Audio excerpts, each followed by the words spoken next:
It's the end of an era in Green Bay this weekend, marking the 25th and final Cellcom Green Bay Marathon. The event has attracted runners from across the country and around the world, while also benefiting nonprofits in the community. Fox 11's Emily Matesic has a look at its legacy. The Cellcom Green Bay Marathon has run its course. Cellcom, the title sponsor of the event, announcing the 2024 marathon weekend would be its last. A bittersweet decision after running a successful event since 2000. The marathon set out to kind of create this event that showcased the community spirit of the greater Green Bay area, bring in some health and wellness.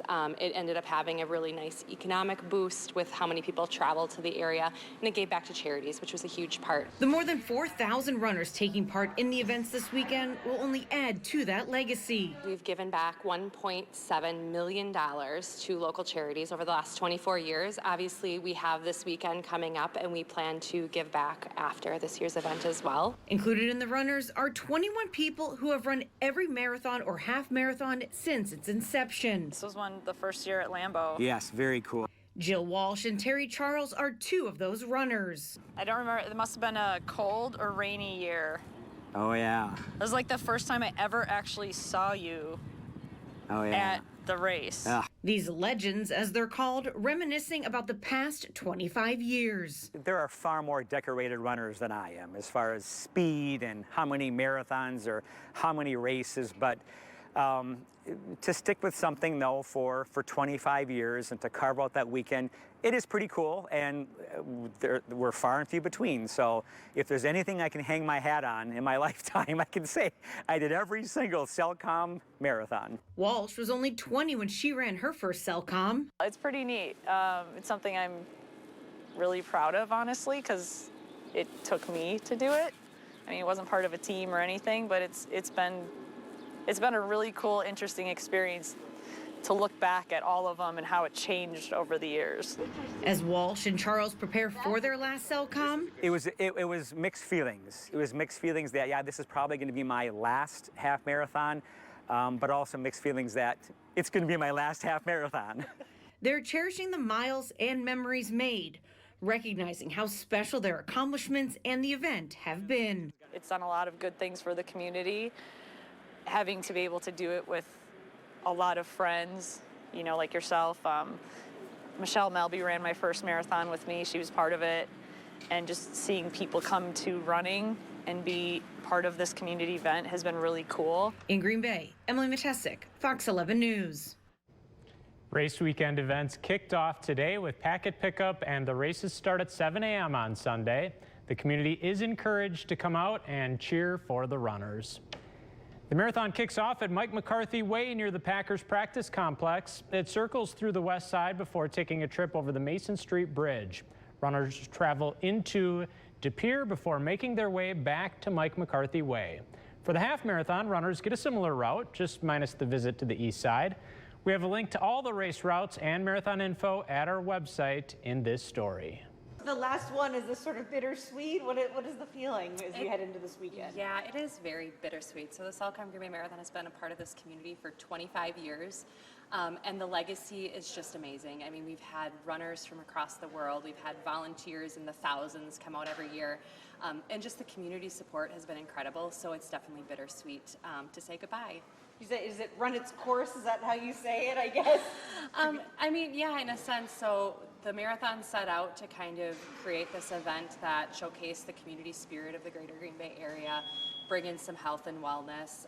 It ended up having a really nice economic boost with how many people travel to the area, and it gave back to charities, which was a huge part. So at the 25-year mark, just took a look at, you know, what's next? Have we achieved our mission? And in general, the consensus was yes. So Cellcom, as a title sponsor, is very proud of everything the marathon has done, and we look forward to giving back to the community in some new ways.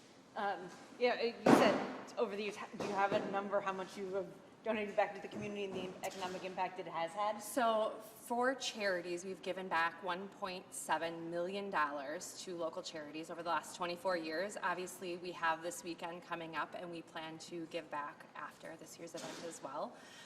For economic, it has been up in the millions. I don't have the exact number for this year, but millions of dollars over the 25 years for sure. And you have some legends who are running this weekend. We You have committed to. So there are 21 different people who've either run the full or half marathon every single year for 25 years. And if you think about the variables that come with running, injury, life, even just weather, and things like that, this feat is absolutely incredible, and we certainly commend them for their dedication and just longevity to make it to the start line for 25 years. I mean, obviously those numbers have dwindled over the years. Has it dropped off more recently? I mean, was it? I don't have an exact timeline of how people dropped off, but certainly it was up there more in past years. So I think every year you lose some people to either by choice or, like I said, injury, weather, travel. There's so many variables. So just the fact that these people are making it to their 25th start line is really incredible. Yeah, I mean, you had the pandemic when they ran it sort of at home or on their own. Yeah, so that was 2020 and 21 was virtual, so you could submit your results through our website. So that's how you got credit for those years. Are you honoring the legends at all this weekend in any way? Yeah, or? so they have their own dedicated pickup here, and then they'll get announced before the starts of the race, and they have their own special area at the finish line, so to just celebrate that accomplishment. And certainly we'll be celebrating everybody this weekend, everybody who's ever crossed the finish line. So we really want to invite people to come out, cheer people on. We're on Mike McCarthy Way, so the finish line will be alive and hopping on Sunday morning. So if people are looking to come out, check it out one last time, we would certainly welcome them to come down to the finish line for that. Okay, so starting and finishing out here, right? Yep, right on Mike McCarthy Way. So the start and finish is right out there. And of course, there's 13 and 26 miles of courses for the full and half, so there's plenty of space out in the community. And the maps are on our website if people are looking to see where is a good place to cheer people on. There's a lot of spots within the community, and the runners would welcome the support. And I'm sure Terry and Jill will reiterate that people cheering you on is great to help you get you to that finish line of a full or a half marathon.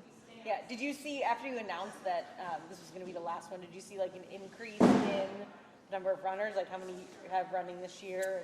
We do have more this year. There's about 4,300 runners across events, which is so great to see. I don't know if that was necessarily the reason for the jump. Of course, we typically see registrations a little closer to the end more frequently in the last 10 years. So, but I'm sure it certainly drove some people to join us for this year. Well, Cellcom isn't going to do you have any idea if it will continue in the community? Is there any talk? We hope so. We certainly would love to see running continue in the community, but no specific details that we would have at this time. But we're cheering on whoever may want to pick up that torch and continue the kind of running tradition in the community. What does the community need to know, I guess, heading into this weekend? I mean, there's going to be some road closures. Yeah, certainly. So the marathon starts at 7 and the half marathon starts at 8. And there's road closures up until about 2 o'clock. Certainly the front half of the race will open up before then. We encourage people to check out our website if they are along or near a course, which runs through Ashwaubenon, Green Bay, Fox River Trail. We do cross Mason Street, so that will have a partial lane closure for a while. So certainly check out our website to see if any routes that you normally travel on a Sunday morning will be impacted by the course.